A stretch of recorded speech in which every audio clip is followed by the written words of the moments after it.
Good afternoon, everyone. On behalf of the Sustainability Reporting Standards Board of I, CA Riddhi Kala, extend a warm welcome to all of you on the first session of our webinar series organized under the scheme Steering India's Sustainable Growth. Today's session is centered about a critical topic beyond net zero, business models for sustainable future. We honored to have with us our esteemed speaker, Professor Sapna A. Narula ji.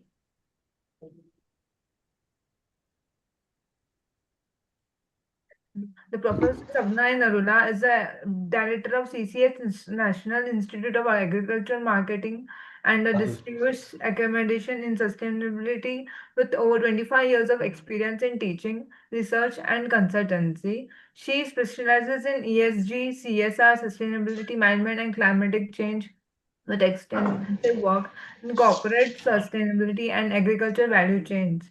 She has published around 60 research papers, guided several PhD scholars, and authored a book on sustainable food value chains. Professor Sabna Narula ji has received several prestigious awards, including the India Responsible Leadership Award 2023 for her contributions to the sustainability and CSR. Riddhi ma'am, I would like to interrupt you for just a second. Our Yeah, CA sure. Sanjeev Sanghi sir, Vice Chairman SRSB has joined. So very warm welcome, sir. Yes, sir. Thank you. I think most welcome, Sapna ji, for pulling out your time to conduct such an important deliberation on net zero with steering India's sustainable growth. I think sustainability is the need of the hour. I want to thank Riddhi for coordinating the whole session, Ashish ji joining in as a consultant for this entire thing, and the entire office for making this happen. This is a continuous series when we are looking forward to make India the sustainable, country, and to brand sustainability as the most important objective.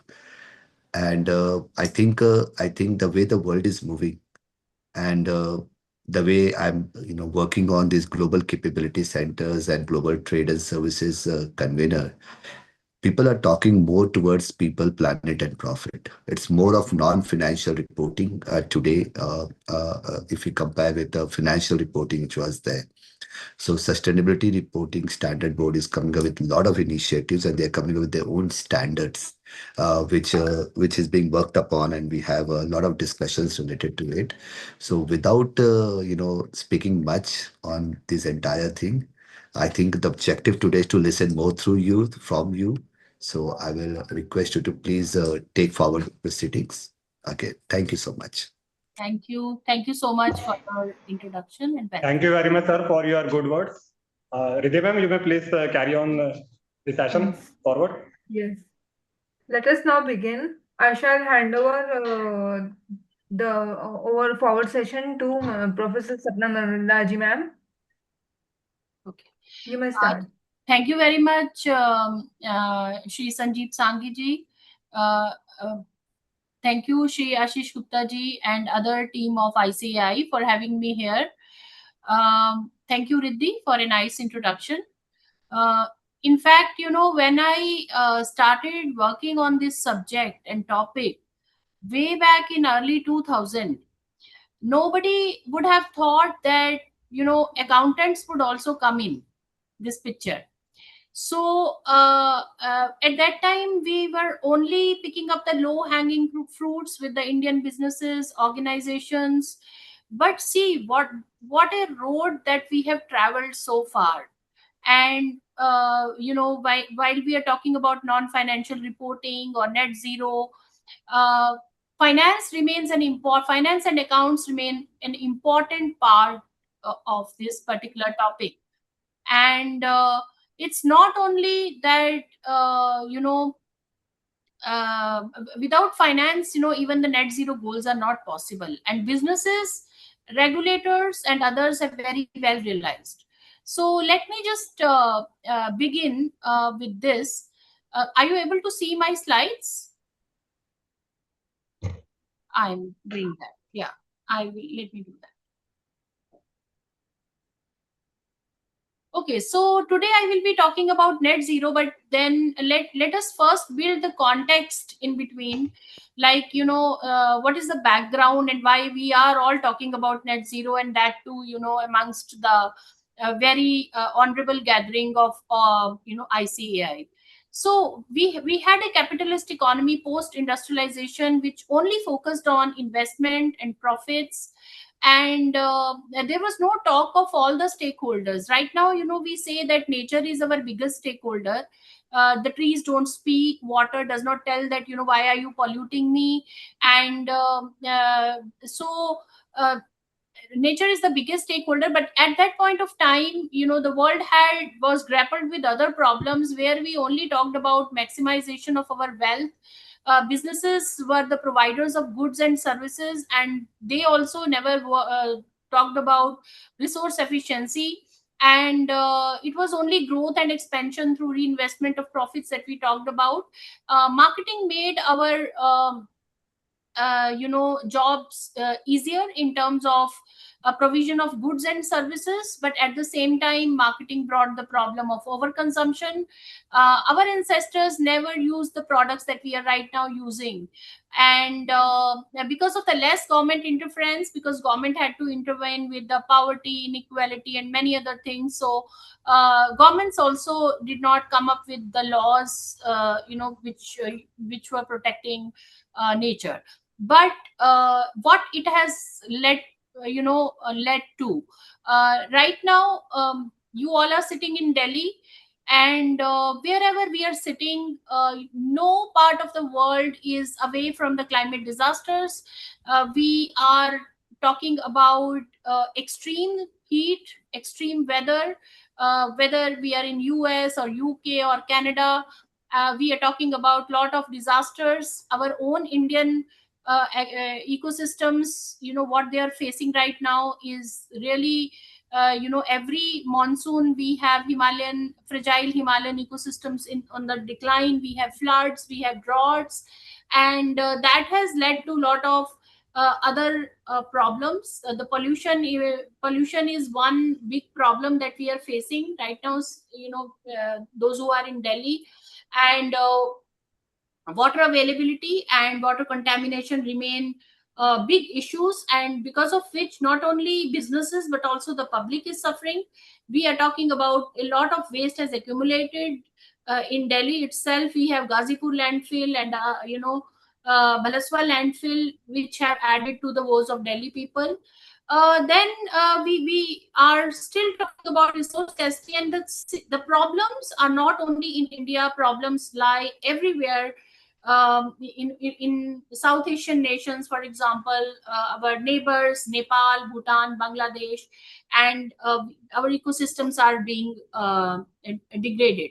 So why do I connect all these with the finance? Because if you have one drought, government has to spend crores, 100 crores of rupees to manage the drought, for the rehabilitation of the people, for the for on the farmer subsidies and many other things that governments have to do. We have seen in the past that it's an additional burden, so we have to take care of the market externalities. So when we talk about the 5 capital theory framework, natural capital remains the most important capital that we have to preserve. Otherwise all other capitals will get degraded, whether it is the financial capital or the manufacturing capital. So what has changed in last few decades? We now have consumers who are demanding green goods and services. The rise of this revolution is not in India but in Europe. You have seen that consumers are already demanding. There's a growing market for organic food, organic products. Our own Indian companies who are exporting to Europe, they have to face rejection because of certain chemicals being present on our food and food exports, and also on the clothing. So even a bedsheet manufacturing company had to face a lot of brunt from the consumer when the the cotton bed sheets had pesticide residues. So the market for when we go to Europe, we find that there is a fair trade tea, coffee, being sold. So there is already a consumer revolution taking place. The size in Indian market is not very is not very high, but still, in India also there is an emergence of green goods and services. Then we are also talking about global supply chains. For example, goods are being manufactured in India. Water is being used in India. Air is being polluted through factories in India. But what happens is that the consumers live in Europe, right? So on one hand, when we grow cotton and we export it to Bangladesh, the environmental harm is being done in India. And at the same time, consumers in Europe use that jeans, and then the used products also come back to Malaysia, Indonesia, Vietnam, etc. So the point I'm trying to tell you is that globalization has brought a lot of other problems, where where countries like us who are the exporters, they are having more environmental footprint, right? So investors have been a big cause of concern.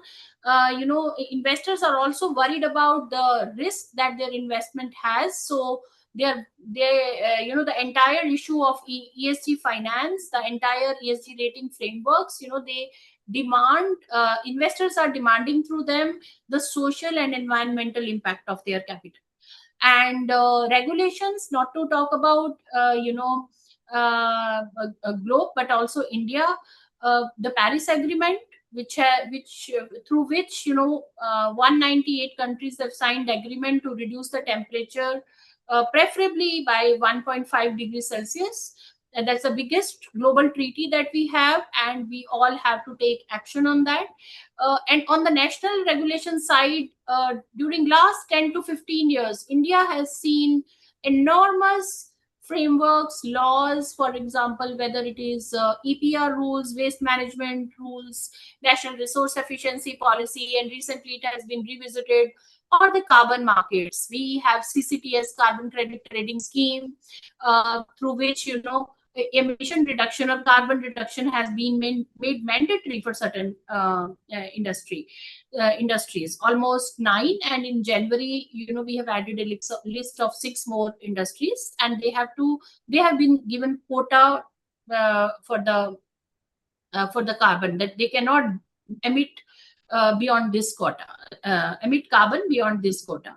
So a lot of laws have taken place. Our own BRSR and CSR movement is there. It has been made mandatory, and now the entire focus has been shifted from shareholder to stakeholder perspective. So these are the major issues that we are talking about.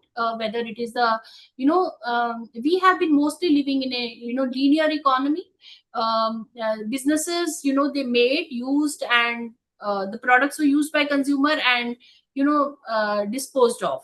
So make, use, dispose model has landed us where we are today. So no businesses cared about how the waste will be managed, neither the consumers nor the regulator. So we have to go beyond the linear economy, and now firms are thinking about circular economy and then sustainable consumption. As I already told you, that consumers are also taking they're more aware, and that's why consumers have the right to reject a product. So the goal number 12, SDG 12, says that if consumers are very much into if they reject the product, no producer will have the capacity to produce that product. So technology is also one of the important lever that we are talking about. Closer to home, we have seen that in the recent Indian budget, government has given around 20,000 crore to carbon capture, utilization and storage technologies, whether it is the electric vehicles or the critical minerals, solar, wind. The technology remains a major trend, and it is the technology which is going to shape the entire sustainability landscape. Then capacity building or the human capital is also very important, because this is an important lever, because if we do not have trained people in all the sections of the organization or in the government. So right now government is giving a lot of emphasis on the capacity building of the people in the businesses as well as in the government. And at the same time, air and water quality is something that we are talking about. That's also one of the major concern. And then the net zero goals, right? So a few data that suggests that how sustainability landscape is changing and what are the opportunities. So the global sustainable finance market, as per the UNCTAD, is currently $8 trillion in 2024, and it is going to grow at the rate of more than 15%. So we are estimating that by 2030, 20 to 44 trillion dollar will be the overall size of the market, and that's how it's a big opportunity for businesses. So climate is not only a risk but also a big opportunity. We all are aware about the reporting standards, GRI standards, and as per the GRI database, around 10,000 organizations have been using GRI standards. I remember in 2008 or 9 when these GRI came new, and now it has evolved to full-fledged GRI standards. So when it came, not many companies were sure like how they will produce sustainability reports, except the oil and gas companies, which had lot of data already and they were participating in lot of frameworks. So but now now most of the Indian companies are reporting as per the GRI framework, and GRI still remains the most acceptable standard. SBTi, which is the net zero standard, almost 13,000 companies are using SBTi to set their net zero targets. In this session, we will also explore how to set a particular net zero target and what are the major levers for net zero. But as per the data, I just want to show that how more and more companies are accepting these standards. So around 10,000, the latest data that I have taken from the SBTi website as of yesterday, 10,388 companies have validated SBTi targets. SBTi is a net zero standard. So SBTi helps companies to set up the standard, set the net zero targets and submit and get it validated as per the latest climate science, right? So around 500 Indian companies are also engaged with SBTi. Mahindra and Mahindra was the first one in 2009 to sign for this, but now almost 500 Indian companies, and that shows that how everyone is in for net zero targets. So carbon markets, not only across the globe, but if you see back home in India, and the CCTS rules, there is a full-fledged carbon market, both mandatory and voluntary, that we see that it is coming into being. If you have any questions, yes, Riddhi, can they ask questions in between, or?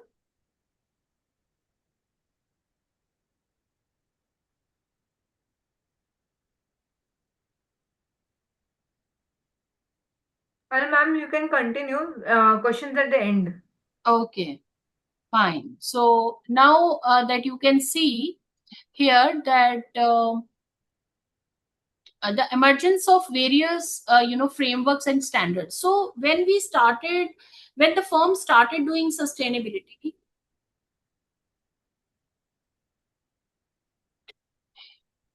when the firm started with sustainability, it was not actually, sorry. So there were not many standards. So like if the firms wanted to report, they didn't know how to report. Of course, GHG protocol was there, so they calculated carbon emissions and others. So, but over a period of last 20 to 25 years, we have seen the rise of lot of sustainability standards. For example, Carbon Disclosure Project was, is the oldest one in this particular stream, and GRI, how it has evolved from 2008 till now. Now we have not only the full-fledged general standards, but also the sectoral standards are also there for oil and gas, mining, and cement, and many other sectors. So then TCFD, Task Force on Climate Related Financial Disclosures, and then SASB is there, Sustainability Accounting Standards Boards, UN Global Compact, the arm of UN, the business arm of UN, which works with businesses all across the globe, right? And then I've already talked about SBTi, which is a standard to set your net zero goals, and BRSR framework. So the point that I'm trying to make is that that right now the landscape has become such that not only things are being made mandatory from the government side, but there is a clear-cut intent, from the businesses to go sustainable, and at the same time, to facilitate them, lot of frameworks and standards are there. And the fact that you are also coming up with your own standards, Sustainability Reporting Standards Board is coming up with their own standard at ICAI, that itself suggests that things are we are facilitating firms to be sustainable.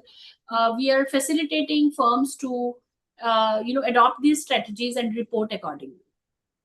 So earlier firms actually I had a talk with ONGC's director of sustainability in 2008. And why I'm going back to 2008, because this is where the movement started. So I was asking them that you come up with your sustainability report, and like what were the biggest motivations. And it was the time when ONGC was having offshore investments, and they suggested that when we went for these meetings in the Middle East, for acquisitions, for joint ventures, everyone was asking us about, where is your sustainability report, where is your sustainability report. So then it was the time that they started working for the because investors who were to invest in these initiatives, they were interested in not only their financial performance, but also the environmental and social performance. Similarly, companies like IT, so we were surprised that why oil and gas, we understand that it is perceived to be a dirty business, and that's how they do.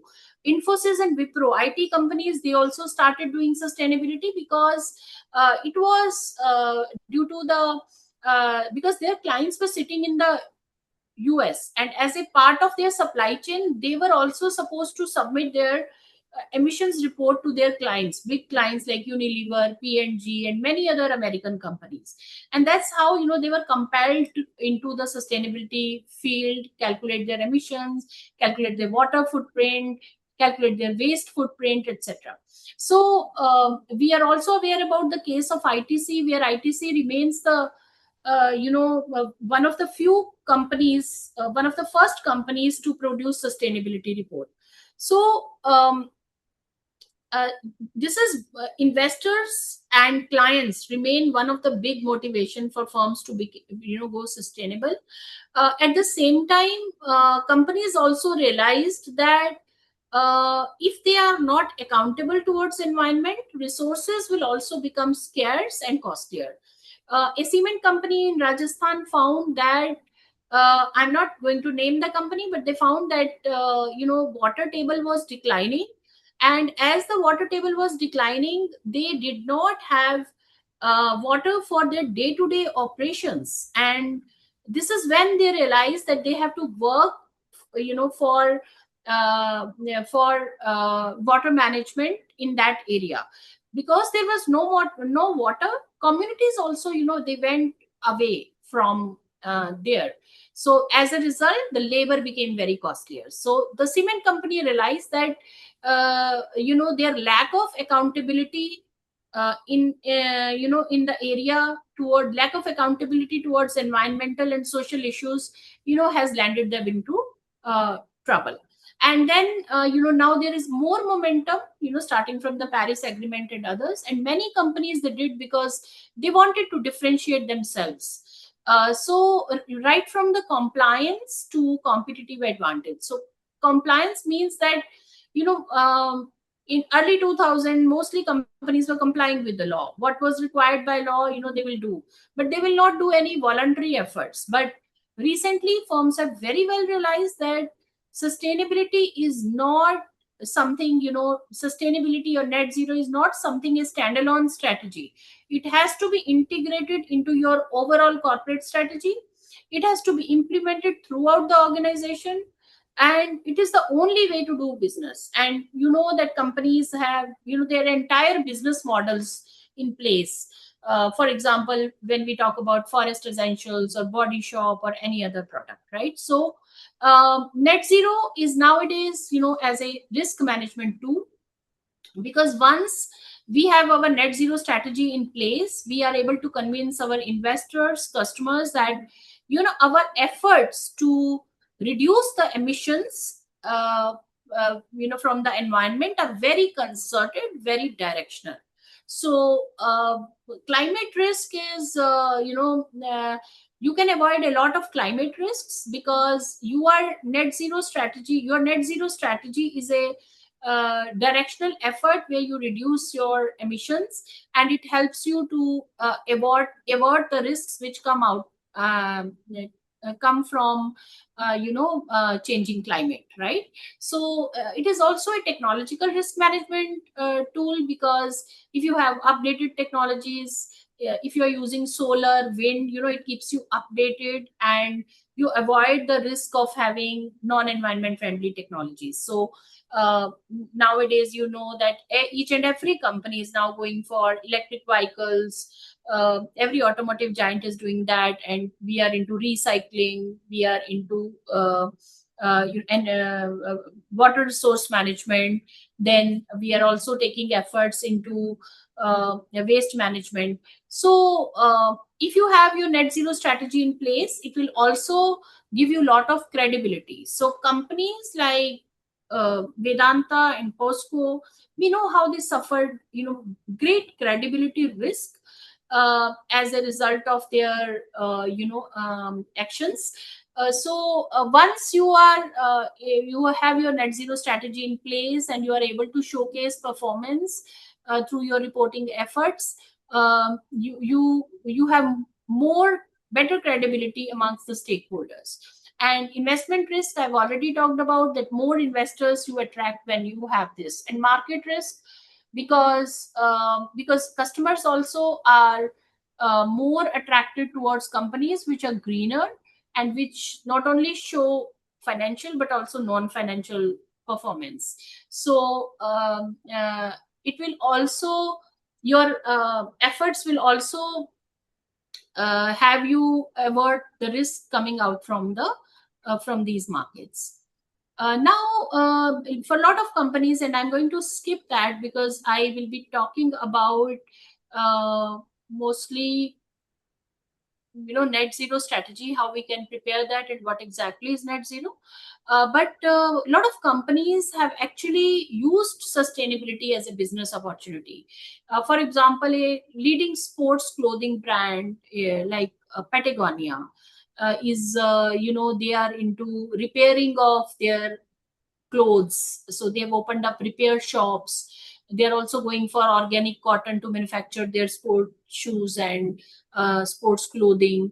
So multiple efforts they are looking for, and sustainability becomes a business opportunity for them. We know that IKEA is working on recycled material for FSC certified wood is being used in making IKEA furniture, and their models, how you can how their furniture is so light. Reduction of weight means that lesser resources are being used, and how these are recycled and again the recycled material is put back into the manufacturing.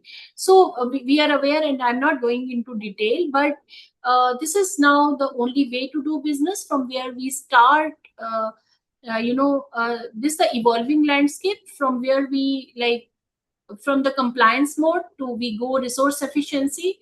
Compliance means, earlier only firms were in the compliance mode, and resource efficiency means they saw that if they save electricity, they will save money. If they have less waste, that means it's more economical as well. Similarly, saving water, is again, resource efficiency.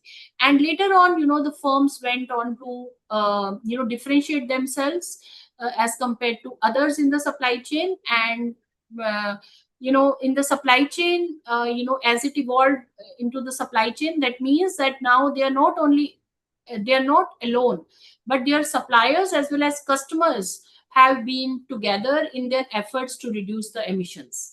And the entire net zero strategy is all about engaging with the stakeholders and being net zero.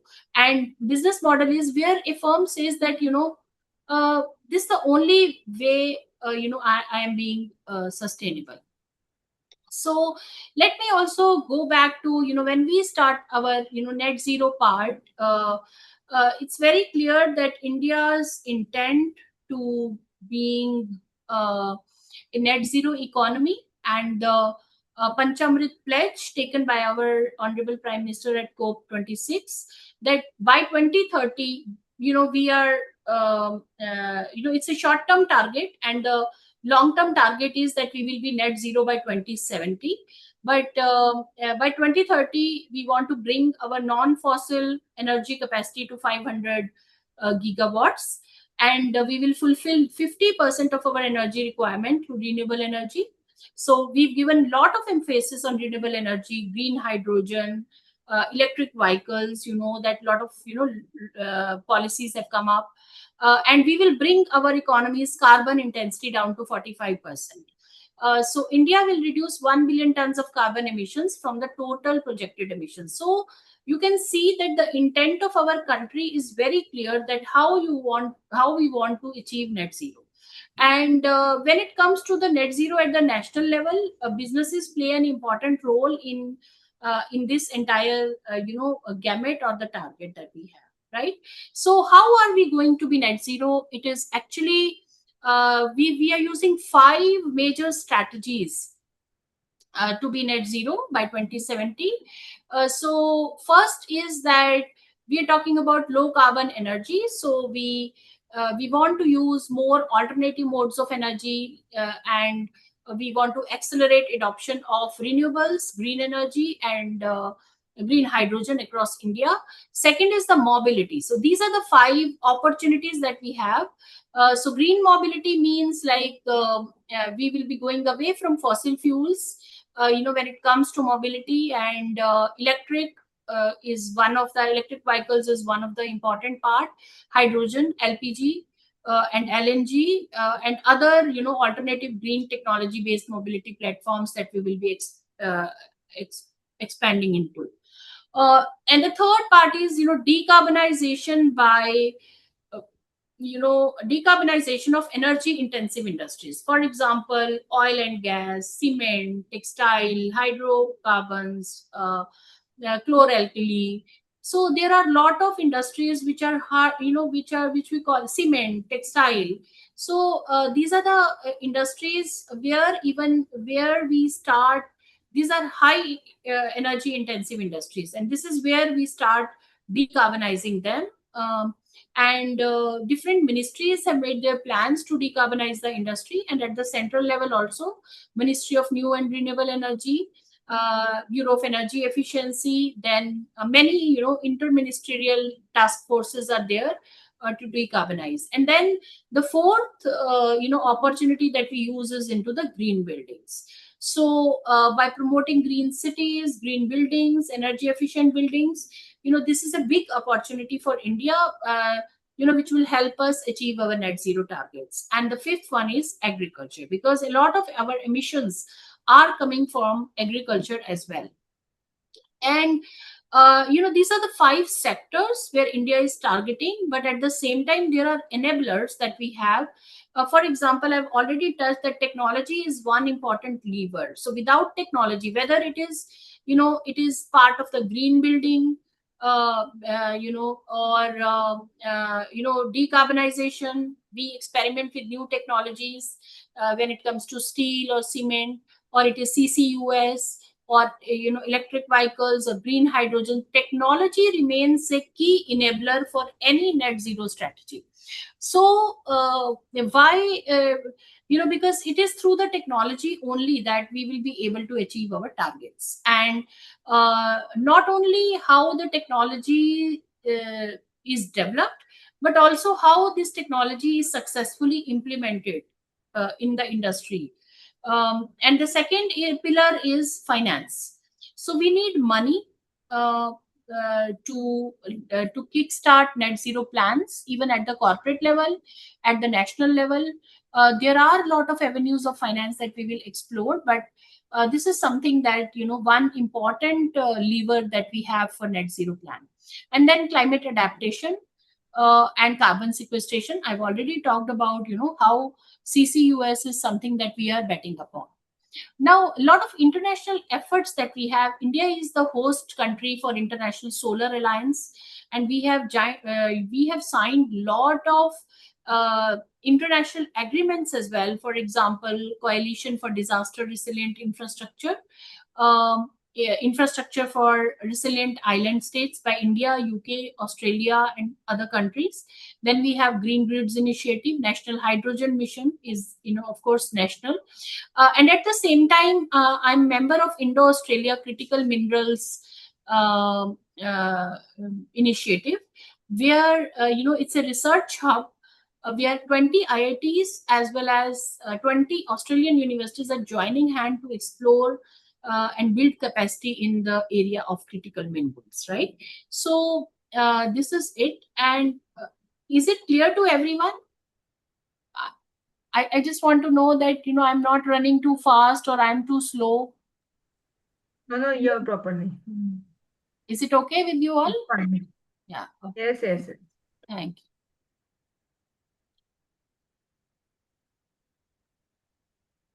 Okay, so let us also talk about, how does this net zero gamut start? It actually starts from, Paris Agreement, where, countries agreed to limit warming to well below 2 degrees, ideally to 1.5 degrees, right? So the latest science suggests that limiting warming to 1.5 degrees Celsius depends upon carbon emissions reaching net zero between somewhere between 2050 to 2060. So it's a global policy that, many countries have signed, and now we all have to work on this to reduce the global warming, right? So and there are a lot of, equity related considerations that we are talking about. For example, we already have emitted so much, and who will take responsibility of this, right? And then if you talk about per capita emissions, developed countries have lot of much more per capita emissions as compared to other countries, especially India, where per capita emissions are low, but we remain the third largest emitter, right? So this is the Paris Agreement. And now, before starting, what net zero conundrum is, we should understand that what are the various scopes of emissions in an industry. So when we talk about net zero, target or net zero goal, we have to think in terms of emissions. We are mostly emitting carbon, nitrogen compounds, nitrous dioxide and others, methane, and fluorocarbons, right? So these are the gases that we emit, which come under greenhouse gas emissions. But when it comes to, we give a lot of emphasis on carbon as compared to other gases, because although, methane is potentially more dangerous, many times more dangerous than carbon, but still, more emphasis is on carbon. So when we talk about the scope of emissions coming from an industry or from a, premises manufacturing plant or something, then, we divide this into 3 scopes. Scope 1 emissions are those emissions which are direct emissions for that company. For example, emissions coming from the sources of owned by the company or controlled by the company, be it the heat generation or steam or combustion, chemical processes. But scope 1 are largely owned and controlled by companies' own sources, right? Scope 2 is mostly purchased electricity. That means whatever electricity we purchase for our operations, they come under scope 2. And then the third is scope 3. That means indirect emissions, which come from, for example, when you manufacture a product, a lot of its footprint comes from your suppliers, because suppliers have manufactured parts. When you grow cotton, even then, you have water is being used, pesticides are used, fertilizers are used. And, when it reaches in between when it reaches your premises, and after, you manufacture the cloth, you again export, or it is being used. So even during the use of your products, for example, the clothes, these are being washed, and during washing also you use water. When we use car, we use petrol, diesel, or any other fuel, right? So these are scope 3 emissions, which are not directly controlled by you, but they are part of your supply chain, both upstream and downstream. And these are the examples of scope 1 emissions, mostly company facilities, company owned vehicles, combustion of fuel, chemical processes. And scope 2 is all purchased electricity, steam, heating and cooling for your own use. You purchase it, but and scope 2 is very easy to measure. You can actually see your electric utility bill, and you can find out, how much emissions that you have. You can calculate easily, right? But at the same time, scope 3 is very vast. So because it does not lie within your boundary, scope 3 emissions happen at the end of your suppliers. So you can see, when we talk about the backward linkages, it is, the raw material that you have already purchased from various sources. Then capital goods, fuel, energy related services that you purchase, transportation, both inbound and outbound logistics, waste generated in operations. Waste also emits lot of emissions. Business travel, it comes under scope 3 emissions. And employee commuting. So employee commuting is part of scope 3 emissions. Employee commuting means when your employee travel to their work, leased assets, right? So this is part of scope 3. And also, it goes in the downstream activities also. For example, processing of your sold products, the products that you have already sold, use of sold products that I've already talked about, that when you use car or any consumer durable, you use electricity, like that. And then many a times, you treat your waste. So end of life treatment of sold products, that also requires energy, or it creates emissions. And then franchisee and investment. So within a company's paradigm, there are a lot of scopes within its boundary and outside its boundary. And when we talk about net zero, actually, we are talking about the emissions that are happening. And the state of net zero, we've already emitted so much, right? So now net zero is the practice of a company, sector, or economy. And we want to reach a stage where we actually neutralize the further climate impact of all the GHG emissions beginning in a certain year, by reducing all emissions possible and then offsetting residual emissions with removal strategies. So actually, you have a baseline year, that you start measuring your net zero goal from. So if in a baseline year, your baseline year is 2020, and you have these many total emissions, you have calculated that this is your GHG inventory, and then how do you want to be at the state of net zero is that stage where you neutralize further climate impact, right? So neutralizing further climate impact, that means achieving no additional warming impact from GHGs by that year. So at that stage, you become net zero, right? So for example, if you say that I will be net zero by 2050, means that your goal of achieving no additional warming impact from GHGs by that year, right? So that's how we define net zero. And why from many years, companies were making their GHG inventories, they were calculating carbon emissions, but why we are talking about net zero in this term has become so familiar, and why are we talking about the term net zero? Can anyone tell me?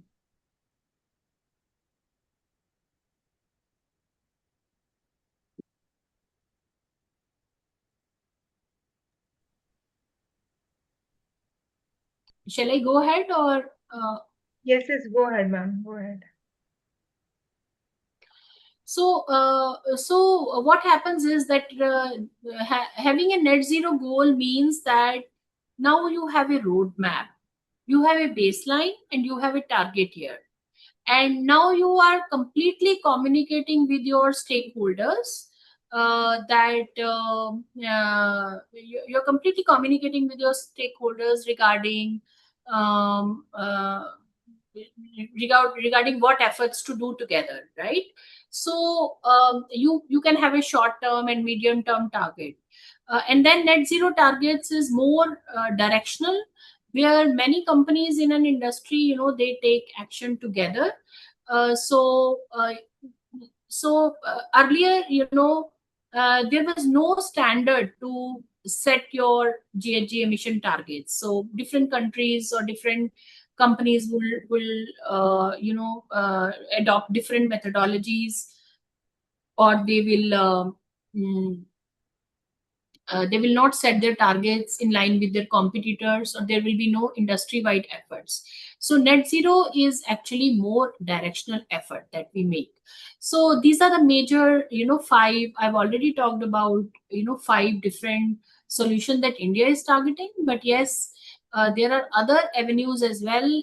For example, aviation, deforestation, and restored degraded lands will reduce emissions.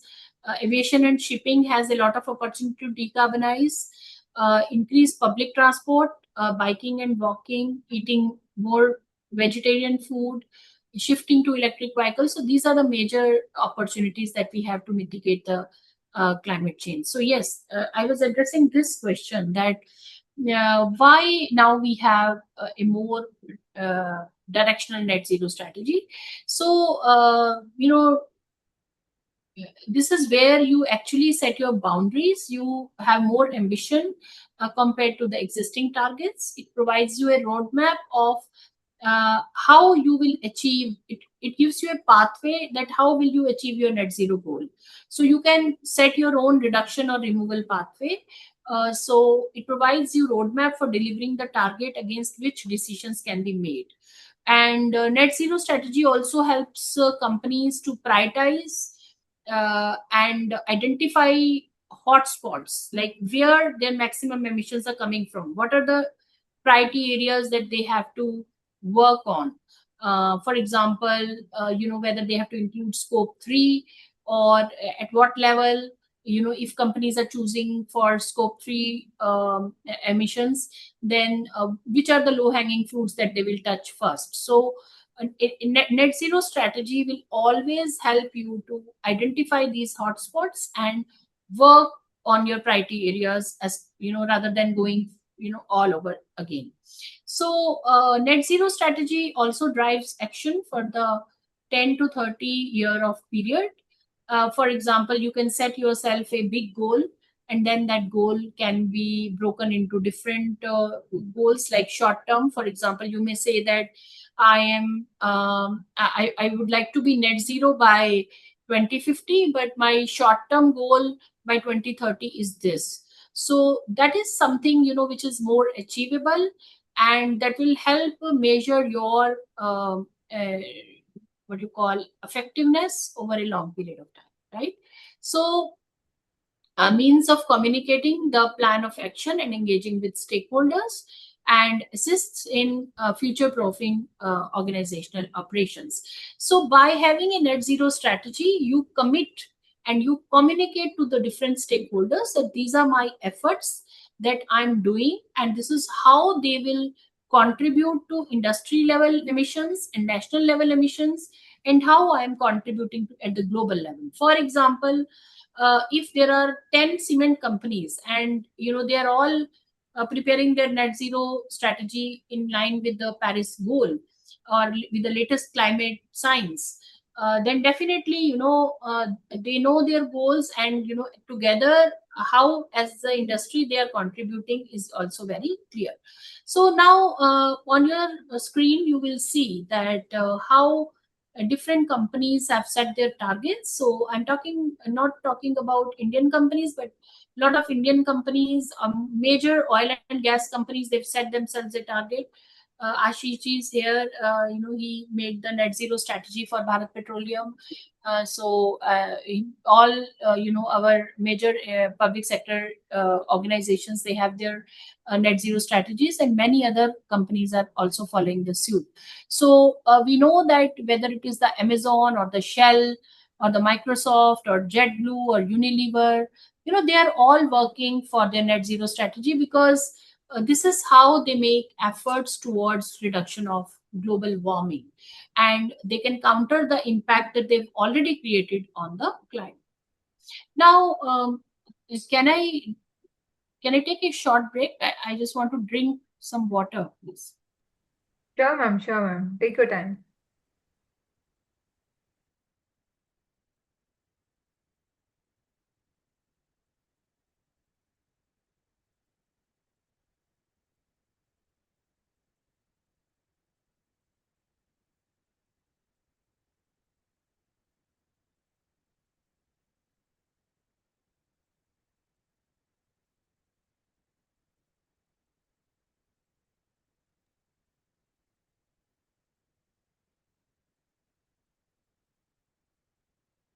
Okay, now, as we have already talked about that, when we talk about net zero, we talk about a baseline year, a target year, and a pathway that we will see in next few slides, that how we set.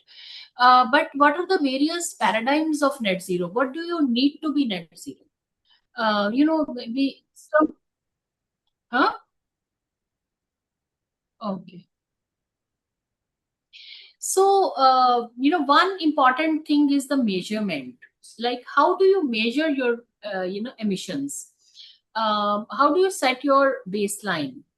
That remains the most important part of any net zero strategy. So nowadays companies have lot of infrastructure to measure their emissions at various plants, locations. For big companies, like we have our oil and gas companies, it's sometimes very cumbersome, but they're doing it, right? So measurement remains an important lever for any net zero strategy. So unless you measure, you cannot manage it. So if you know your baseline emissions, only then you will be able to report your performance, and you will be able to fulfill your target and communicate targets to your teams within the organization and suppliers and other stakeholders outside the organization. Second is reporting. Reporting is an important aspect. For example, we've seen that sustainability reporting has become a lot of it has become very popular amongst the companies, even though it remains voluntary. In BRSR, we have seen that it is mandatory reporting, but in GRI remains voluntary. But still, around 10,000 companies across the globe they are reporting on not only the financial as well as environmental and social performance. So whatever emissions that you have reduced, you have to report. And you are reporting through various frameworks. Different companies are going for CDP and TCFD, and there are other frameworks in place as well. There are some mandatory frameworks as well. EU has its own mandatory framework. Similarly, as per the different standards, we are reporting. So that remains an important pillar. Finance, I've already talked about. That net zero transition requires a lot of money. Where does this money go? This money goes in development of solar capacity, wind capacity. For example, if we are experimenting with green hydrogen, we are experimenting with battery. We have to have water treatment or waste treatment. So a lot of money goes into research and development. A lot of money goes into operations, and a lot of money. Our climate finance requirements are extremely huge. Different agencies have estimated different requirements. For example, if you want to decarbonize steel, you need these many $1 million in India. And for example, cement. So finance is a crucial requirement, but gladly, there are a lot of avenues as well.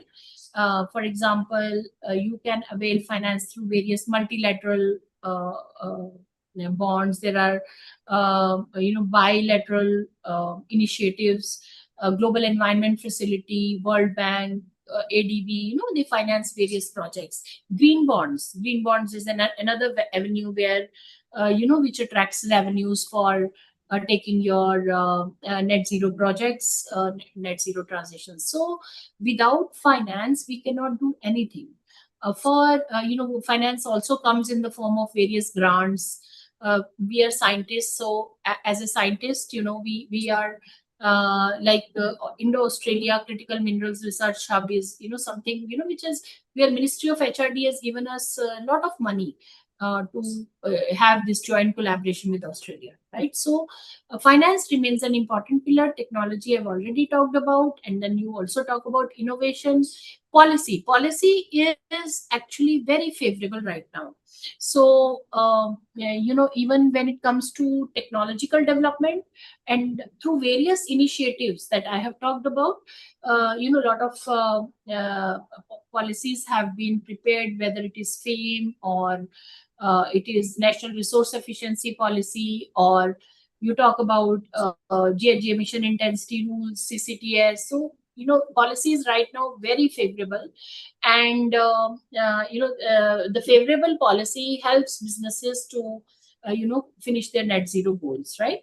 So both global and Indian policy is quite favorable. And one important pillar is cooperation. So goal number 17 also talks about collaboration. So cooperation is an important key for net zero. For example, in critical minerals, we have cooperation with the various other countries.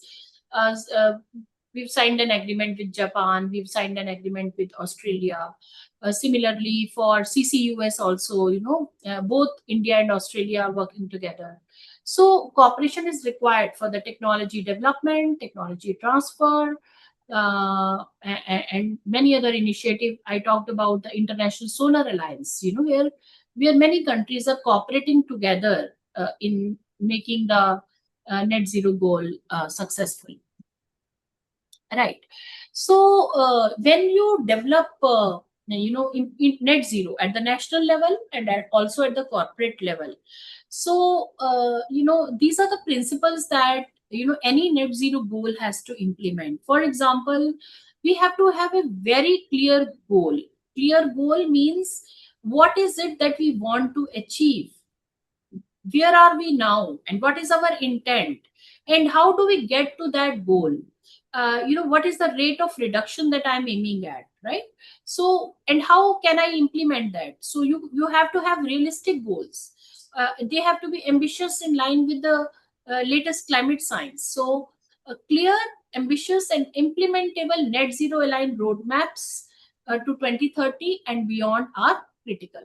And as I told you that, the another principle of net zero conundrum is that we have to see that net zero transition, as we transition to net zero, how do we learn from each other?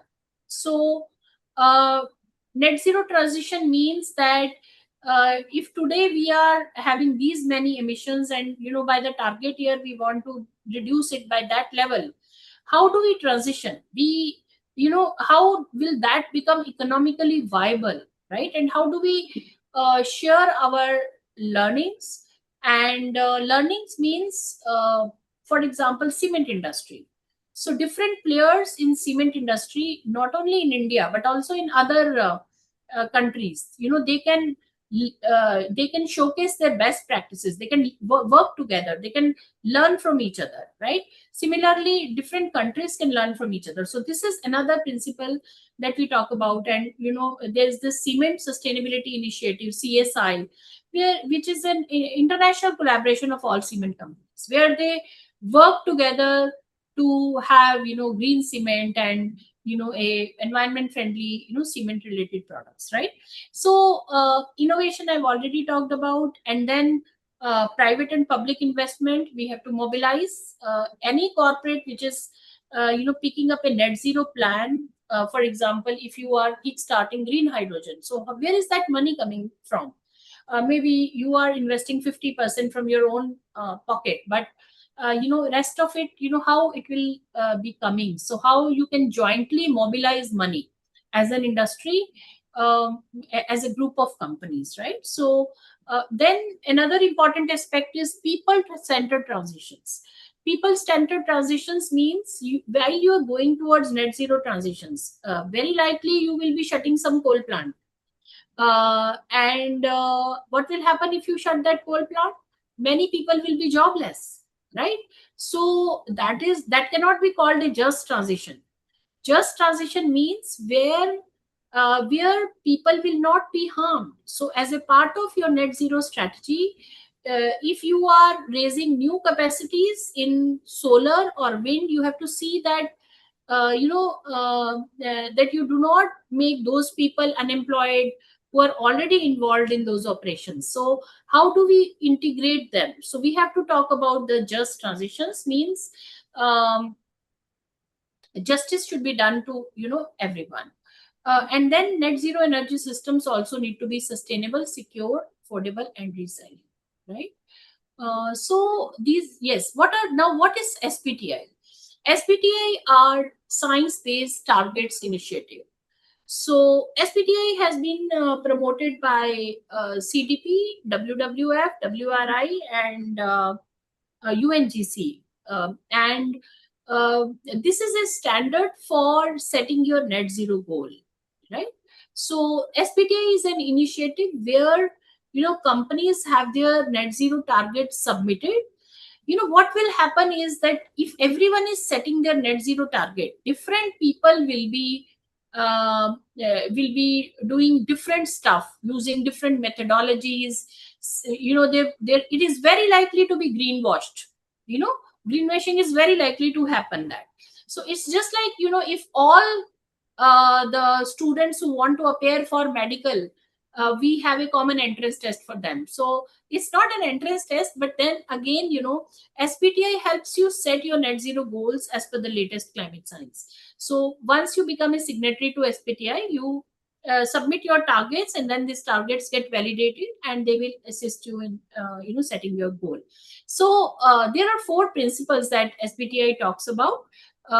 Reaching net zero emissions involves achieving a state in which, so while you are going for net zero transition, SBTi says that the entire the business model of your company should result in no net accumulation of GHG emissions in atmosphere. For example, it should be part of your business model. So it's not that net zero is something else and you are earning money from different means, right? So net zero goal has to be part of your business model. And then second principle says that companies should transition towards net zero in line with mitigation pathways that limit global warming to 1.5 degrees Celsius. So there is a clear-cut pathway, and there's a latest climate science that you have to follow. And third is that I've already talked about that while you are going towards net zero transitions, their transition also imposes a lot of risk. Number one is investment, because you need money to go for that transition, for technology development, for implementation, for adoption of new technology, consumer awareness, product stewardship activities. So you have to see that how you overcome those transition risks. These could be investment risk. These could be your capacity building risks. For example, people might leave, or people are not trained, right? And then it could also pose market risk. Market may not accept that. For example, electric vehicles.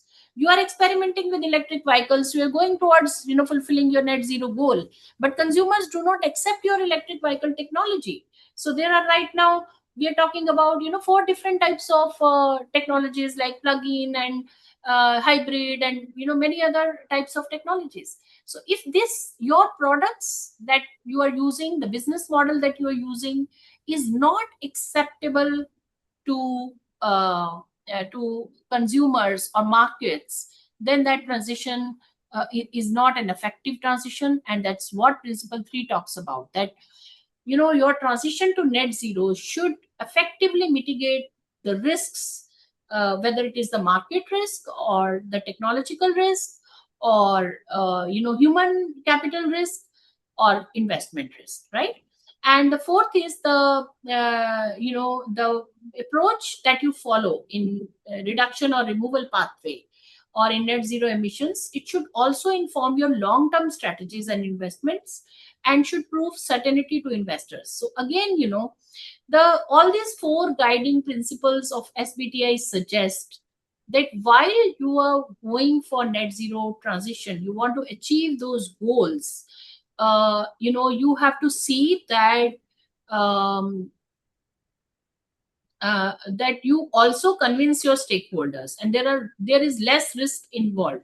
So there is no economic loss while you go towards net zero transition, not only economic, but also social harm. So you should also not do some social harm. For example, displacing people. For example, you have windmill in Rajasthan, and there are local colony people, they get continuous sound, and they don't like the sound, and they leave away. Real estate prices fall in that area because there are windmills, right? I recently had gone to Bhubaneswar, and I was staying in a government guest house, and in the morning when I got up, I had a very stinking smell which was unbearable. And I asked the local people, like, what is this smell all about? And they told that it's a waste treatment plant, and when they start working on this, this smell spreads in that atmosphere, and how it is a nuisance. So this type of transition we don't need, that which poses another economic or social risk to us, right? So Riddhi, I hope that everyone is listening, and they are okay with the speed of the lecture. Yeah, sure. I'm asking because I'm only speaking and it's not interactive. That's why I'm asking. You can have it a bit faster than this. You can have it. Bit faster. Because you have used 50 slides. Yeah, that's why. You have to cover the whole one. You can do as per your convenience, only. No, but will there be question answer round? Yes, it will be there. Are there other people who are in this lecture who are not visible in the participants list? No, this is not a participant list. This is not this one. Okay. So now let me just talk about that. How do we set our, net zero targets, right? So basically, I told you that we consider 2 pathways, like 1.5 degrees Celsius and 2 degrees Celsius. And generally, whatever science-based, so when we set our net zero goal, I've told you that net zero SBTi is a standard, and that helps you set your net zero goal in line with the with an industry goal and also national goal, and also, globally, right? So these science-based target setting methods have three components. Number one is carbon budget. For example, defining the overall amount of GHGs that can be emitted to limit warming to 1.5 degrees Celsius. So carbon budget means that every company has a carbon budget, and you don't have to go beyond that. Industry, sorry.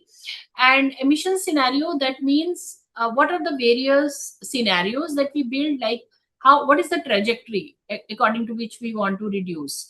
So defining the magnitude and timing of emission reduction. So like how this is my baseline year, these are my emissions, and this is my target year.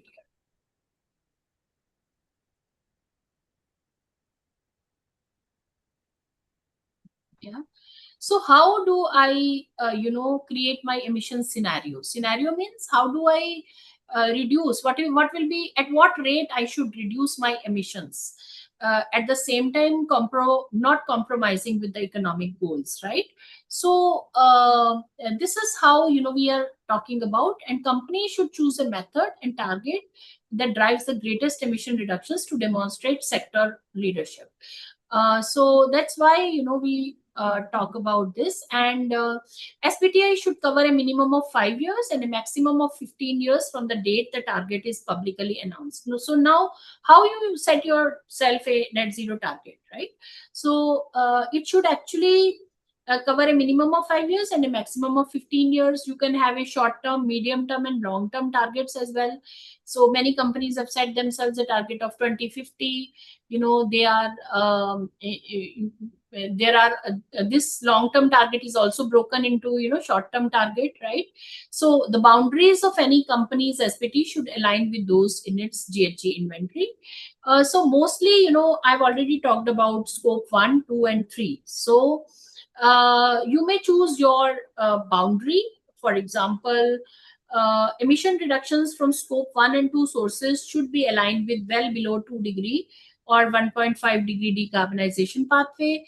SBTs should cover at least 95% of company-wide scope 1 and 2 emissions. So that means you have to take care that when you set yourself a target, it should maximum cover your, it should cover your maximum scope 1 and 2 targets. So boundary has to be defined in a very proper manner, right? So companies should use a single specified scope 2 accounting approach, location based or market based.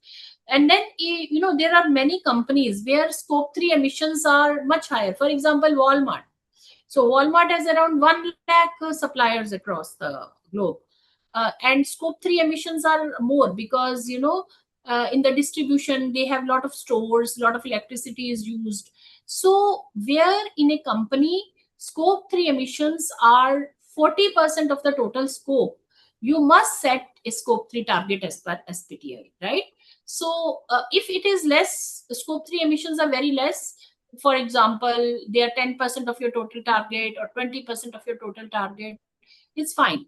But if you set yourself, if your scope 3 emissions are more than 40% of your total emissions, then you must set yourself scope 3 target. So for scope 1 and 2, it should be aligned with 1.5 degree and 2 degree decarbonization pathway. But they say that because scope 3 targets are very difficult to be measured, scope 1 and 2 are within your control. 2 is very easy because it's only the electricity or anything, heat or steam that you have purchased.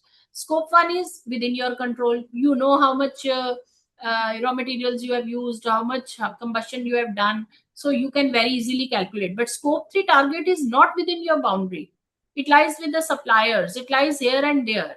So you have to collect a lot of data. And that, data also may not be reliable. And I remember, Ashish ji was struggling with, in Bharat Petroleum regarding this scope 3 targets. Am I right?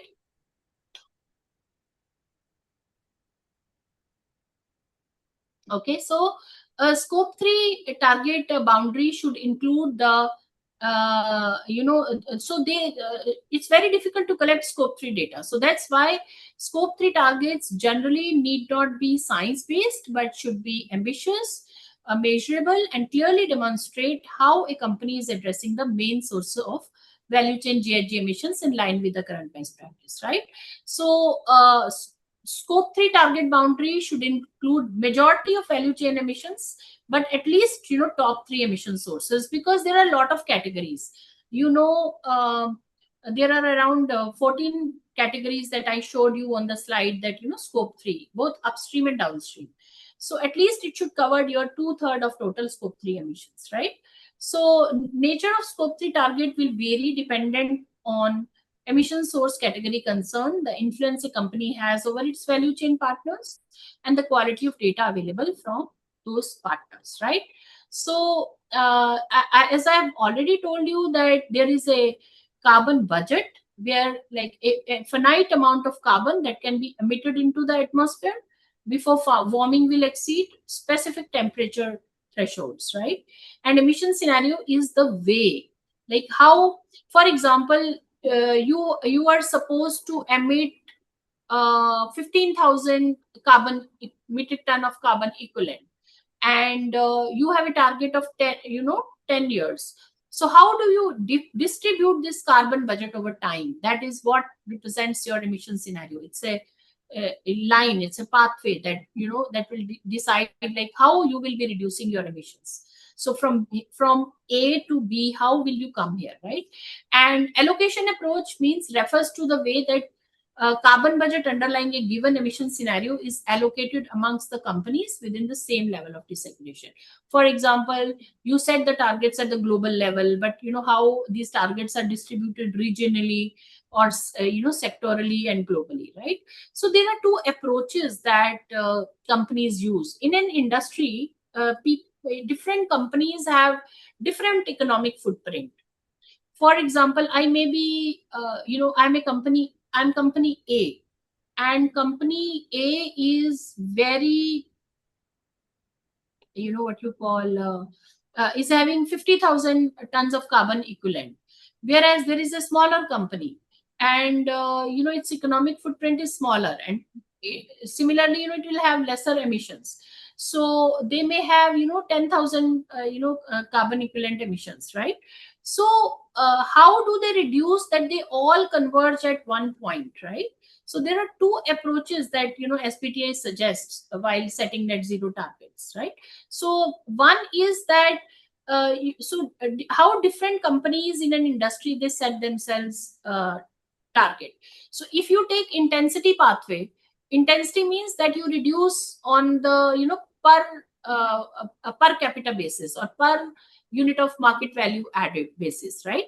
So if a company is having so maybe emission intensity is actually tons of carbon equivalent per unit of steel produced, right? So we have two types of targets actually.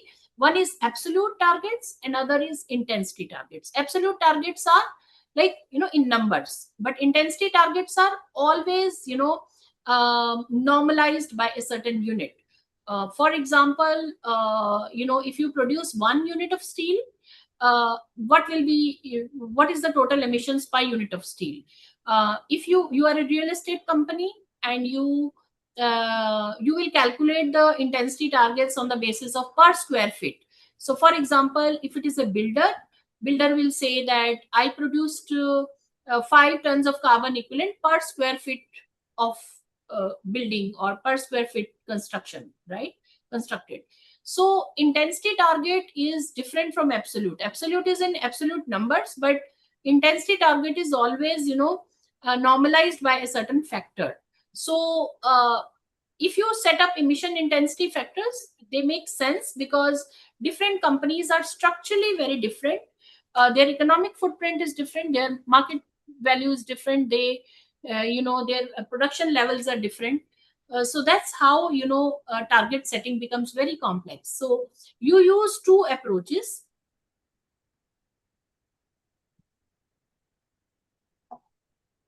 First is the convergence, where all companies within a given sector reduce their emission intensity to a common value by a given year as dictated by the global temperate path, right?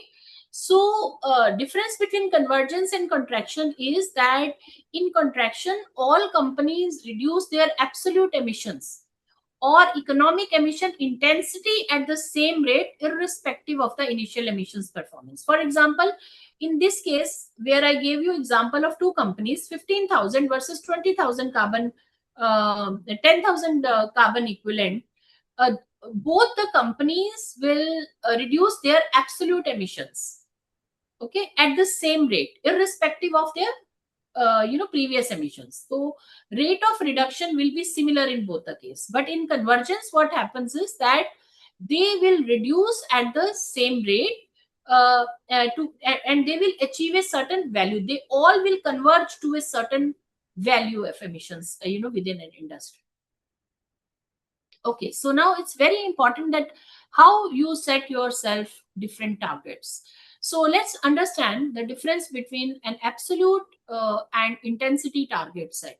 So absolute target example is that when Cisco commits to reduce absolute scope 1 and 2 GHG emissions 60% by FY 2020 from a FY 2007 base year. It's very clear, the target is very clear that 2007 is the baseline year, while 2022 is the target year, and you have to reduce emissions on an absolute basis. For example, reduce by 60%, okay, over a period of 15 years, right?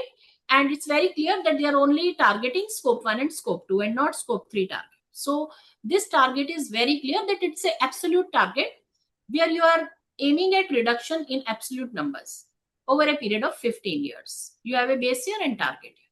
Now comes, another example where we see global food and beverage company Nestle commits to reduce absolute scope 1 and 2 GHG emissions by 12% between 2014 and 2020. It's a short-term target, 6 years. So 2014 is the base year, 2020 is the target year, and your aim is to reduce your emissions scope 1 and 2 by 12%, right? So these are the two examples of absolute target setting. Okay. We will now talk about the intensity targets. Now see, there is a Italian multinational manufacturer and distributor of electricity and gas, Enel, which commits to reduce carbon emissions 25% on per kilowatt hour by 2020 from a 2007 base year. So it's a 13-year target. So 2007 is the base year and 2020 is the target year. But here they are not saying that they will reduce 25%. They are targeting intensity reduction. For example, they will reduce 25% per kilowatt hour basis. Okay, so this is more comparable in an industry, because if another industry sets this target, sets the same target, then it's more comparable because it will vary from the size of the company. For example, if a company is manufacturing more electricity, producing more electricity, they will have to cut down more emissions, right? So it is on the basis of intensity target. So there is a clear-cut difference. And European real estate operator Covivio commits to reduce scope 1 and 2 GHG emissions. So it's very clear that a real estate operator says that over a period of 13 years, I am trying to reduce 35% on a per square kilometer basis. It's not absolute. If it had been absolute, it would be 35%. Then similarly, we can set economic intensity target. So scope 1 and scope 2 emissions 30% per unit of value added. So it's a financial, this target is in financial terms. So if a company is producing more, market value or economically more, profitable, or is adding more value, so that means they will be doing more efforts, right?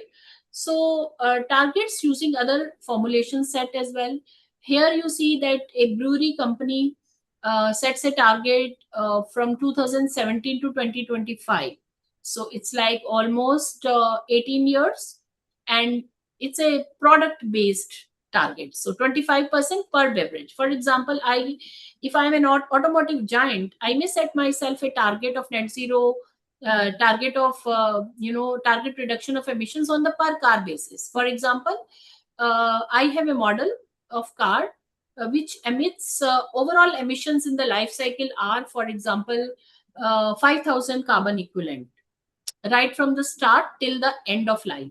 Okay, and I aim at reducing it to 50%. For example, I want it to be 2,500 per carbon equivalent over a period of next 5 years. So that means that now I am targeting the product in reduction of targets. So targets could be reduced on a product basis. Dairy Milk, the leading chocolate brand, is now saying that they will produce a carbon neutral dairy milk very soon. So that these are product related targets, right? Similarly, a firm may also have a combination of targets. So they may have an absolute target.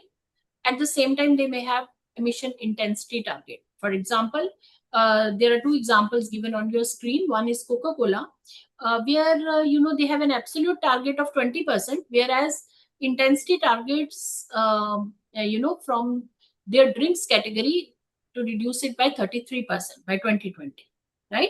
Similarly, real estate company could also have a multiple mixed targets, scope 1 and 2, and then there is a scope 1, 2 and 3 could be different on a per square basis. That could be on the basis of intensity. Yes. Okay, so now when you talk about different net zero pathways, I hope you are able to hear me.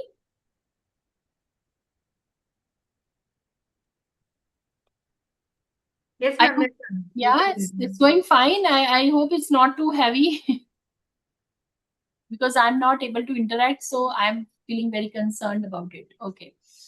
So pathways to net zero. So there are two types of pathways that we talk about. First is that how do you cut down emissions? So there are many methods. First is the reduction. That means first is the avoidance. That means we will avoid that emission going into the atmosphere. Reduction pathway means that switching to LED lighting is an example of what could be including in reduction pathway.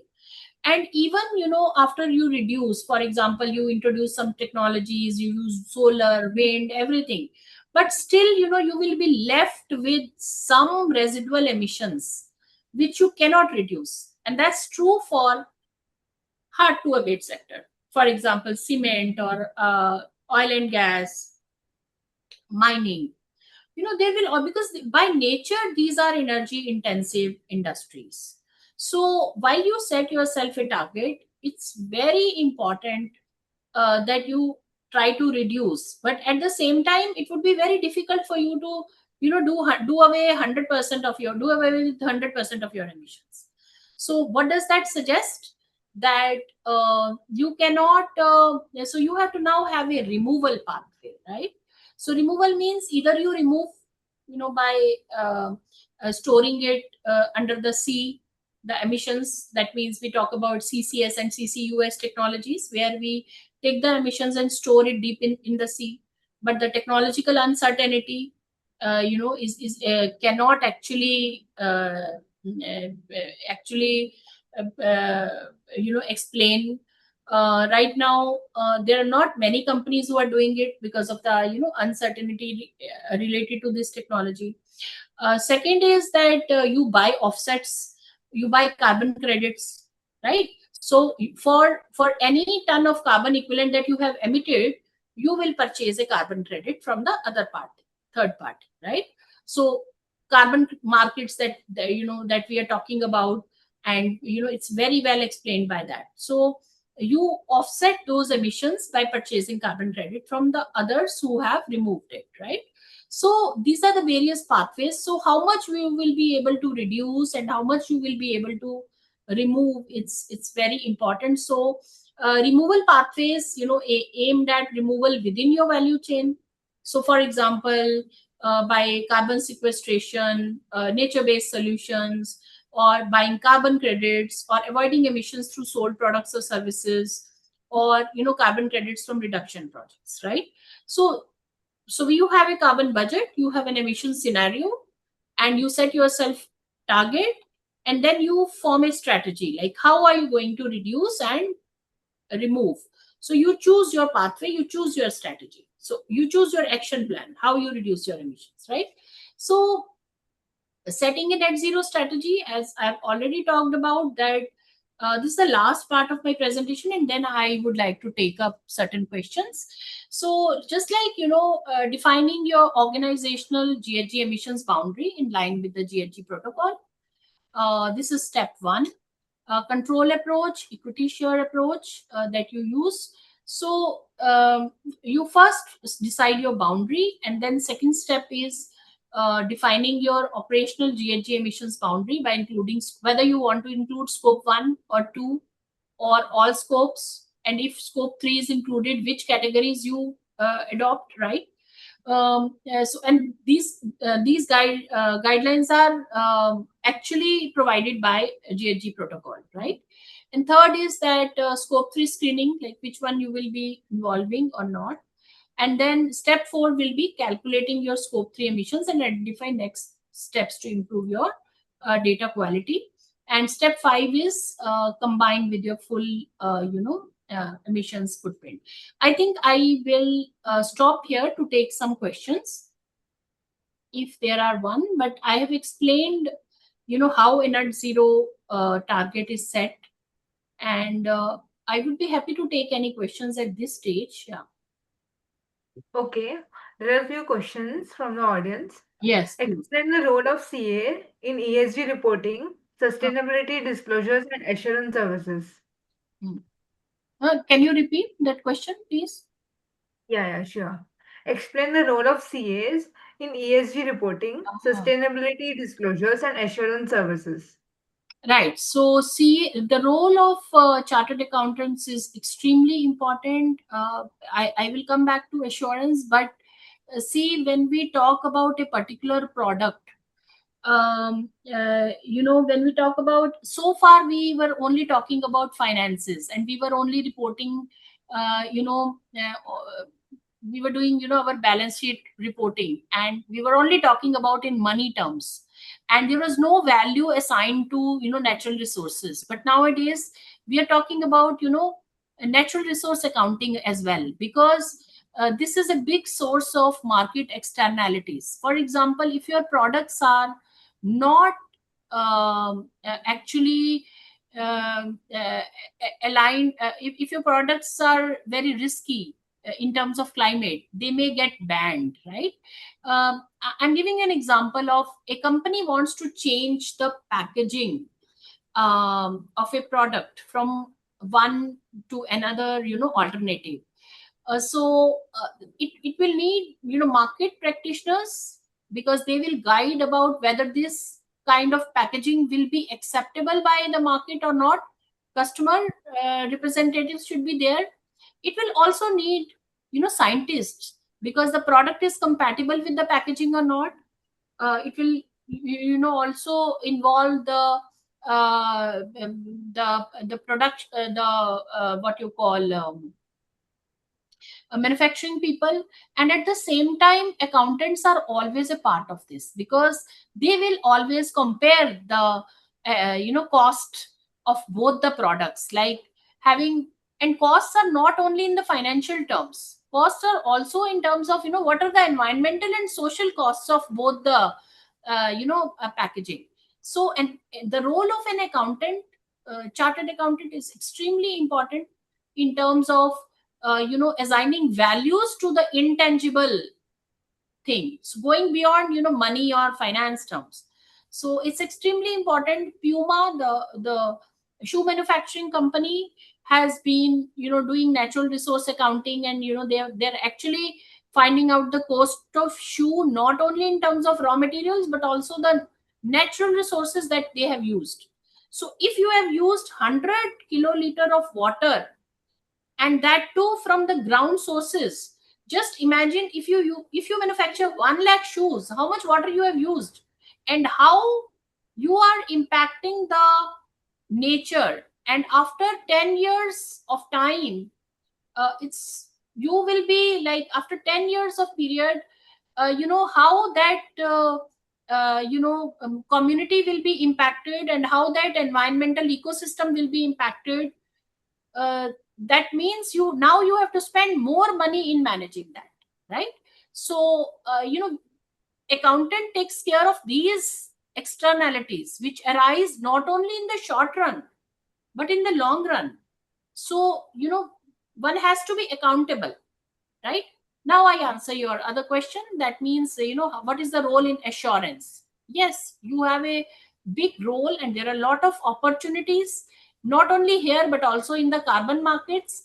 The role of accountants is very important, because how you compare products, and how you compare the cost of the carbon, and how you provide assurance in the reporting itself. The role of accountants is very important, because it's now we are talking about integrated reporting, right?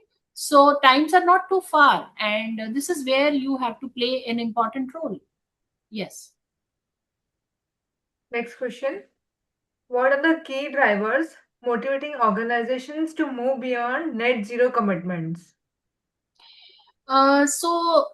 Major drivers are, as I've already told you in the beginning, that first major driver is the investor. Because nowadays the entire debate around ESG finance, and how investors want to move away from the risky businesses. They don't want to invest in a cigarette company or a tobacco company, whether it is negative finance that we say. So they just want to move away from it. Investment, we've recently seen the case of Volkswagen, where an ethical a wrong claim in terms of they had installed a device, and how their shareholder capital depleted within the 15 days. The company was over, just because of one wrong decision that they took in the sustainability, in the environmental performance of their product, right? So companies which are not ethical, they are going to lose money, and that's why investors are not going to invest in these companies. So the major driver is coming from the investment side, right? And that's why companies are having their net zero strategies, and they are fully committed to implement it, because investors, stock exchanges are asking for data, the performance, CTP, all different frameworks, ESG frameworks. So that's one I think important aspect.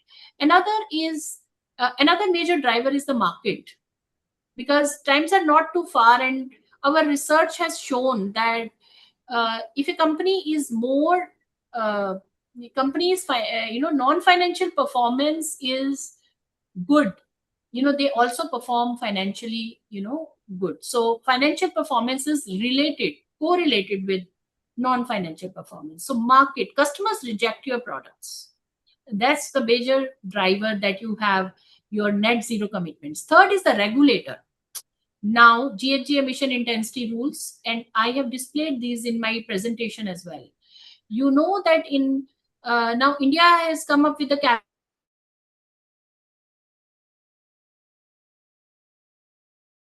right. So I think now as of now there are a lot of companies have been given targets, and this is mandatory. Now they have to fulfill. They cannot go beyond this quota. If they go beyond this quota, they have to purchase carbon credits. So carbon is the new money. Saving carbon is the new money. If you are performing very well on the environment front, if you are saving carbon, that means you don't have to spend money on the carbon offsets or credits. So that is also a changing regulatory regime. More or less, it has been voluntary, but now we are entering into a mandatory regime, cap and trade regime. So that is, I think, again, a major driver that puts you into that. And there is also an industry peer pressure. Because if 5 of cement companies are setting their net zero goals, you have to do that. You are also to abide by that uh, peer pressure. I hope I've answered the queries. Next question. Discuss the importance of standardized sustainability reporting frameworks for corporate disclosures. Yeah, so it's very important. Any type of reporting framework that is coming, in fact, yeah, for example, that you are coming up with a standard, ICI is coming up with a standard. So it's very important because again, it helps you benchmark your performance vis-a-vis other companies, right? It helps you compare your performance with a different company, and every reporting standard has certain indicators, and it stops greenwashing. uh, that is the reason before GRI there was a lot of greenwashing happening in this area. But once a standard comes into being, whether it is a standard for net zero like SPTI, or a standard for reporting like GRI, or you have your own standard, so or for example, if it is BRSR, now that gives you clear cut set of indicators, and you have to report on those indicators, so you don't have a gap to move away, move here and there. So a standard is extremely important in terms of setting your target, in terms of setting reporting your environmental performance, just like we have accounting standards. Similarly, we have non-financial reporting standards as well. Okay, thank Yes. you. Questions are just up till 3 as of now. You may continue your this PPT, then we can. Hmm, hmm, hmm. Okay, so I will continue, and then I have some important part as well. Well, so I just want to share some important in this presentation, which you can share with them. I've listed down some case studies on net zero strategy. So if someone wants to have a look at how different companies are uh, preparing their net zero strategy, or what are the ingredients of their net zero strategy, they may go through this. So I've listed down for for the net zero strategy of Indian Oil, Reliance, Suzuki, and Wipro, Mahindra and Mahindra. There's how they are setting their science-based targets, etc. So that will help all of them. Then yes, so I'm going to talk about the new greenhouse gas emission intensity target rules, which are here. Can I take a 2 or 3 minutes break, and then I'll finish? Sure, ma'am. Sure, ma'am. Because I'm just Yes, ma'am. only Sure, two ma'am. minutes. Yeah. Yeah, sure, ma'am.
Professor Sapna ma'am.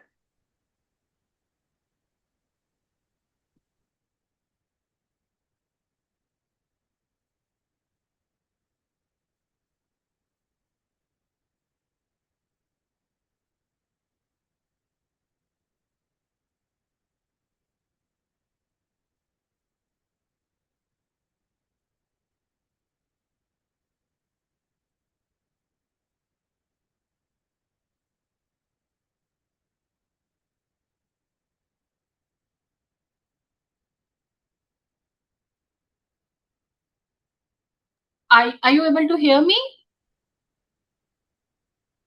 Are you able to hear me? Yeah, sorry. So actually some student came. So now we talk about greenhouse emission intensity target rules, which have been notified in the Gazette of India, and they are part of the carbon larger scheme, that is carbon credit trading scheme. And that's this kind of policy landscape or policy framework is going to be very favorable for the net zero goals of to meeting the net zero goals at the company level, industry level, and as well as at the national meeting our NDCs, right? So this scheme actually is a market framework. So as they say that market should take care of sustainability.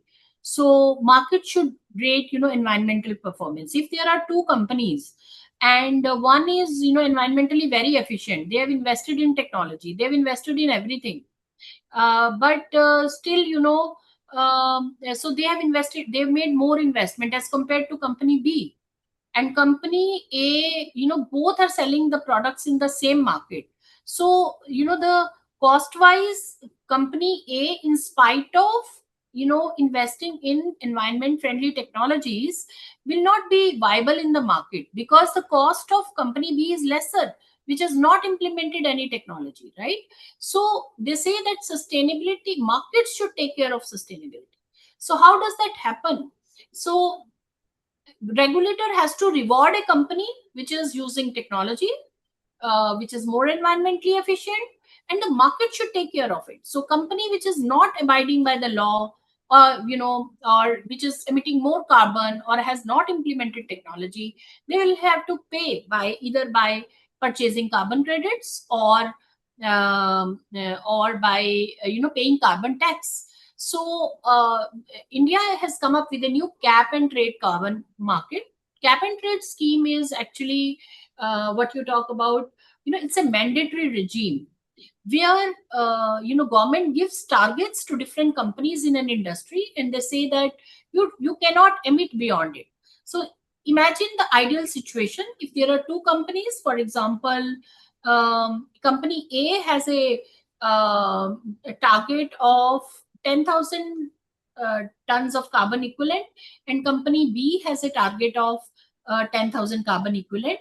But company at the end of the financial year, company A has been able to fulfill its quota, and also they are even their performance is better. For example, उनको 10,000 का quota दिया था, but now they are only emitting 8,000. So they have gone beyond their quota, right? So they are more environmentally efficient. Whereas company B, they could not do that in spite of having all the technologies and having all the measures. So they were emitting 12,000. Quota is 10,000. So they are emitting more. So 2,000 metric ton of carbon equivalent, they are emitting more, and they have to purchase carbon credits from the company A. They may purchase. I'm talking about an ideal situation. But in a real situation, there may be 10 to 12 companies having different targets, right? So so they may purchase. So cap and trade means that there is a cap on how much carbon you can emit, and if you go beyond that, you have to purchase carbon credits from a company which is way beyond their target, right? So that's what is called a mandatory regime or cap and trade market. So in this case, India, we are not having absolute, but we are having emission intensity targets. For example, per unit of cement, per unit of steel, so like that, right? So that's why these are called greenhouse gases emission intensity target rules. They set specific emission intensity goals for obligated entities, and these rules effective upon publication already been published in the Gazette, and they are driving India's commitment to NDCs, right? So these are the objectives of the scheme, where we want to achieve our NDCs, our own nationally determined contributions that we have committed before the world. And this under cap and trade system, different countries, they reduce the target over a period of time. Why? Because if they don't reduce, companies would rather be happy purchasing carbon credits and not investing in technology. But the aim of the scheme is to promote the adoption of sustainable cutting edge technologies across traditionally high emission industries for addressing the climate change. This is the initial scope of GAI, where these are the almost 9 sectors that have been given the targets. But at the same time, now from the January 2026, we have included more industries. I think 4 new industries we have included. And how does this scheme work? Because this scheme, obligated entities need to account for perfluorocarbons and carbon dioxide, right?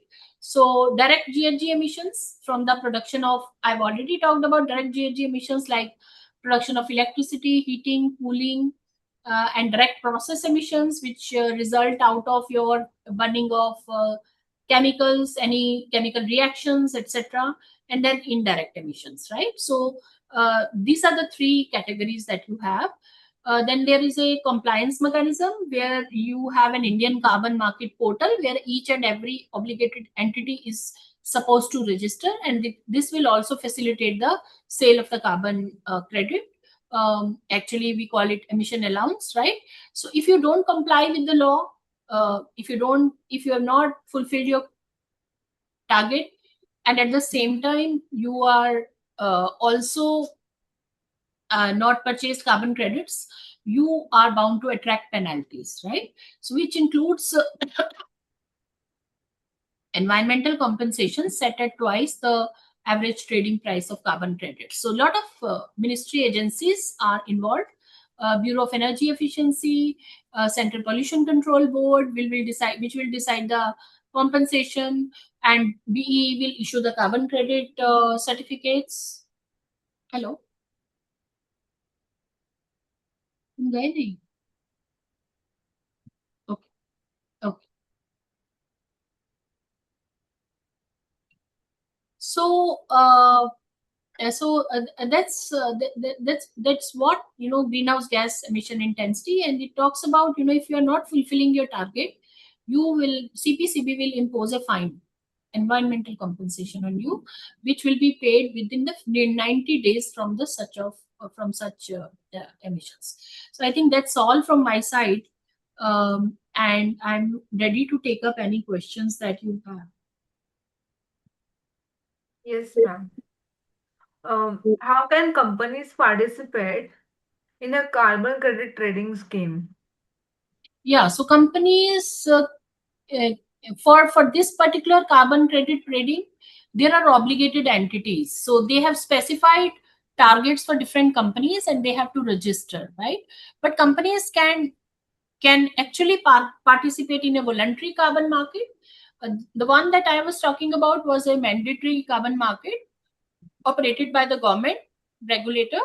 But companies always, they are ready to participate in any voluntary carbon market, purchase carbon credits, and they may register on that respective portal, and they may purchase their carbon credits. But in this, only obligated entities are a part of it.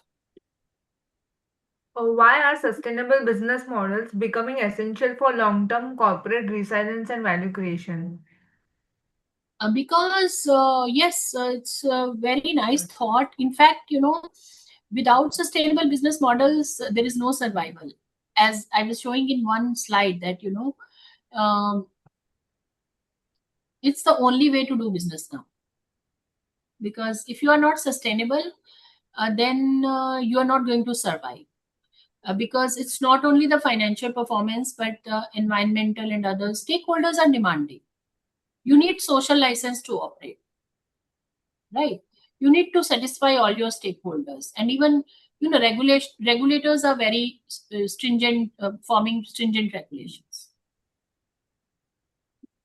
Okay, ma'am. All questions have been answered.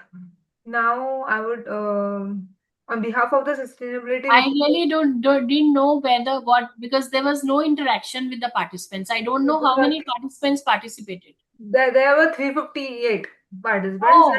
Yeah, there's a different link for the viewers, and this is our only the internal link. Okay. Yeah. Thank On behalf of the Sustainability Reporting Standards Boards of the Institute of Chartered Accountants of India, I extend my sincere gratitude to all the participants for joining today's insightful webinar. I would like to place on record our special appreciation to our distinguished speaker, Professor Sapna Narulaji, for delivering an engaging and thought-provoking session. Her deep expertise and valuable insights on sustainable business models, ESG, and the transition beyond net zero strategies have been greatly enriched the knowledge of all the participants. The session highlighted the evolving role of businesses in building a sustainable future and emphasized the importance of integrating sustainability into long-term business strategies. Professor Narula's perspectives provided practical understanding and inspired the participants to explore innovative approaches towards sustainability. We also extend our heartfelt thanks to all the participants for their enthusiastic participation and thoughtful engagement during the session. We look forward to your continued association and participation in our upcoming initiatives and programs on sustainability and emerging areas. Thank you once again for your valuable time and support. Thank you. Thank you, ma'am. Thank you so Thank much. you for the opportunity. I hope everyone enjoyed the session and it was informative. I don't have any feedback though, but thank you. Yeah, thank you, ma'am. Thank you.